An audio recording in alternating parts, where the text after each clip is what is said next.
আজকে হঠাৎ করে ইউটিউব থেকে একজন ফোন করে বললো যে দিদি আপনি কি কেক বানান? আমি বললাম হ্যাঁ। বললো যে আমার একটা কেক লাগবে ইউটিউব লেখা।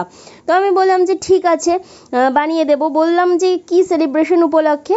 বলছে যে ঋতু ফুড হাউসের কোনোদিনও কেক কেটে এই জন্মে সেলিব্রেশন করেনি, সেই উপলক্ষে একটা কেক চাই। তার জন্য দেখো একটা চকলেট কেক বানিয়েছি আমি। এখানে একটা চকলেট কেকের বেস বানিয়ে নিয়েছি আর সেটাকে মাঝখান থেকে আমি ভাগ করে নিচ্ছি।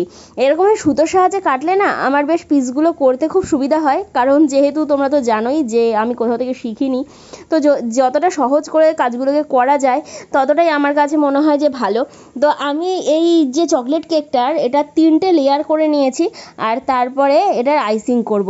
তো স্পঞ্জগুলো দেখতেই পেলে যে কত সুন্দর নরম হয়েছে। এখানে কিছুটা ক্রিম লাগিয়ে আমি বসিয়ে দিলাম আমাদের বেসটাকে, আর তারপরে এর ওপরে সুগার সিরাপ দিয়ে দিলাম, দিয়ে তারপরে ক্রিম দিয়ে আমি এটাকে ভরে দিচ্ছি। তো আমি লেয়ারের ভেতর খুব বেশি ক্রিম ব্যবহার করিনি। আর তারপরে আমি ওপর থেকে কিছুটা চকো চিপস ছড়িয়ে দিয়েছিলাম, আর এরপরে আবার দিয়ে দিয়েছি আরেকটা লেয়ার। সেম সেভাবে সুগার সিরাপ দিয়ে আমি ওপর থেকে লাগিয়ে দিলাম ক্রিম।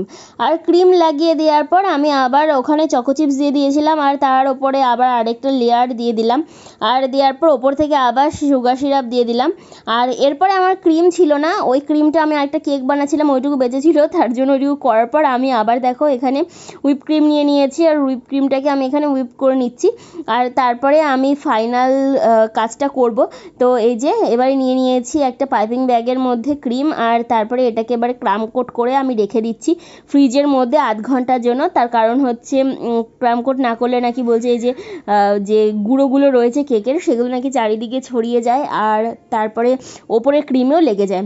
তার জন্য বলছে যারা নাকি বিগিনার্স তাদের এটা করা উচিত, তাই আমিও করি। তো রেখে দিয়েছিলাম 8 ঘন্টা পর দেখো ফ্রিজ থেকে বার করে নিয়েছি। এরপর একটা মোটা পাইপিং ব্যাগে বেশি করে এখানে ক্রিম নিয়ে এভাবে গোল করে লাগিয়ে নিচ্ছি।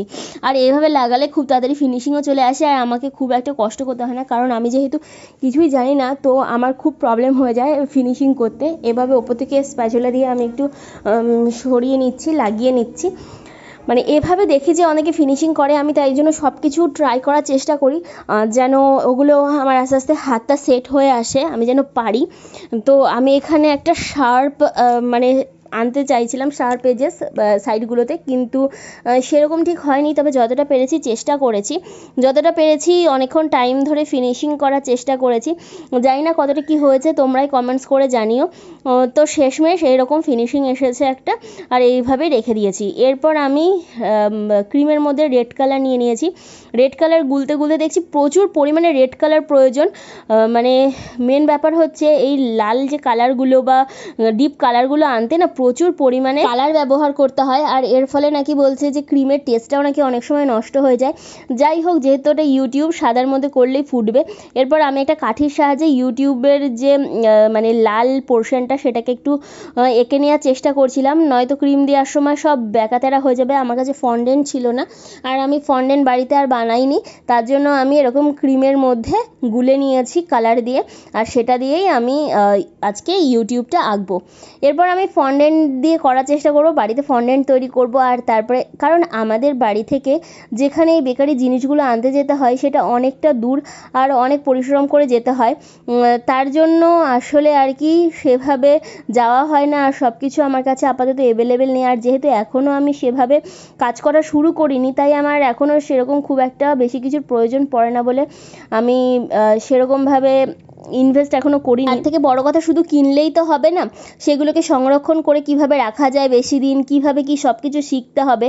আস্তে আস্তে একটা একটা করে স্টেপ যাওয়ার চেষ্টা করছি। যাই হোক, দেখো লাল কালারটাকে আমি যতটা পেরেছি ফিনিশিং করে নেওয়ার চেষ্টা করছি, কারণ হচ্ছে যেহেতু এটা ক্রিম দিয়ে করেছি, ক্রিমটা যদি ছড়িয়ে যায় তাহলে মানে ডিজাইনটা ঠিক আসবে না। তবুও আমি যতটা পারলাম চেষ্টা করলাম করার। আর তারপরে আমি সাইড থেকে আবার একটু ক্রিম দিয়ে একটু সুন্দর করে একটু বর্ডারের মতন দিয়ে নিলাম, তাহলে যে মানে এবড়ো খেবড়ো ব্যাপারটা রয়েছে সেটা থাকবে না। আর এরপরে ভেতরে আবার একটু ড্র করে নিয়েছি, আর ওপর থেকে আমি এখানে দেখো সাদা ক্রিম দিয়ে এই যে ইউটিউবের যে মাঝখানে থাকে লোগোটা, সেই লোগোটাকে করে দিলাম।